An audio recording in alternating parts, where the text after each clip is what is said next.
कोई भीख मंगे लोग नहीं रहे ओवैसी के परिवार के लोग। तो इस पर आप उनसे पूछिए ना, अडानी के पास, अंबानी के पास इतने पैसे अल्प अवधि में आ गए, उस पर क्यों नहीं नजर करते हो? मुसलमान तो जिंदा भी रहता है तो चैन से नहीं है, उनको मरने के बाद कब्रिस्तान में दफनाने में भी दिक्कत हो। ये नीतीश बाबू जो अपने आप को मिस्टर क्लीन कहते हैं और जिन्होंने कहा कि मेरी सेकुलर छवि पर कभी हम आंच आने नहीं देंगे, इनके लिए बड़ा इम्तिहान है। पनोरमा ग्रुप, जो सोचता है वो करता है। भलाई के लिए उसमें वो संपत्ति है और इस संपत्ति की सुरक्षा करनी हुकूमत की जिम्मेदारी है।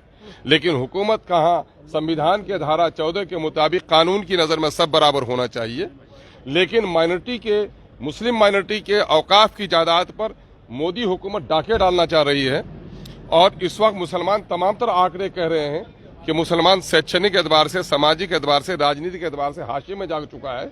उसके उत्थान, उसके प्रोटेक्शन का काम होना चाहिए।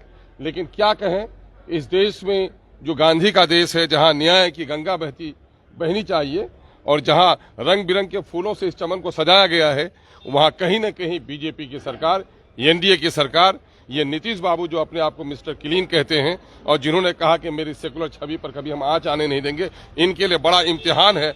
आज 17वीं तारीख को तमाम तरह इंसाफ पसंद लोग, हिंदू, मुस्लिम और उसमें मुस्लिम समुदाय के जिम्मेदार लोग आज जंतर मंतर पर प्रदर्शन कर रहे हैं।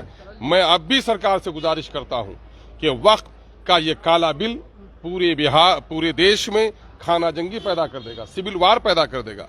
मुसलमान तो जिंदा भी रहता है तो चैन से नहीं है, उनको मरने के बाद कब्रिस्तान में दफनाने में भी दिक्कत हो। अफरोज जी, बीजेपी कह रही है कि वक्फ बोर्ड में संशोधन किसी भी हाल में होकर रहेगा। ओवैसी जैसे नेता के पास जो है 3500 करोड़ रुपया है, सारे मैं कह रहा हूं किसके पास कितना है, सरकार का कानून है। वक्फ प्रॉपर्टी से और ओवैसी के संपत्ति से जानना चाहिए लोगों को कि ओवैसी के लोग आज नहीं, जिस वक्त देश आजाद हुआ था उनके भी पूर्वज उस वक्त भी सुखी संपन्न लोग रहे हैं। कोई भीख मंगे लोग नहीं रहे ओवैसी के परिवार के लोग। तो इस पर आप उनसे पूछिए ना, अडानी के पास, अंबानी के पास इतने पैसे अल्प अवधि में आ गए, उस पर क्यों नहीं नजर करते हो? है ना, ये तो सरकार की पॉलिसियों की वजह से उनके पास पैसे जा रहे हैं।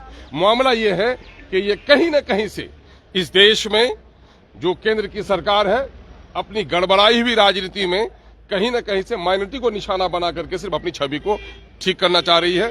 इनके पास सिर्फ उन्मादी मुद्दे हैं, उन्मादी मुद्दों के अलावा कोई मुद्दे नहीं है। अभी इस दिल्ली में इसने कहा था कि 2500 रुपये महिलाओं के खाते में दिया जाएगा, कहां दे पा रही है? अभी यही नीतीश कुमार ने कहा था कि वो 94 लाख परिवारों को हम 2-2 लाख रुपये देंगे, और दे पा रहे हैं लोग? ये लोग कहीं न कहीं से जुमलेबाजी किए जा रहे हैं। मजलूम के आंसू के कतरे भी बेकार नहीं जाएंगे, इंसाफ होगा।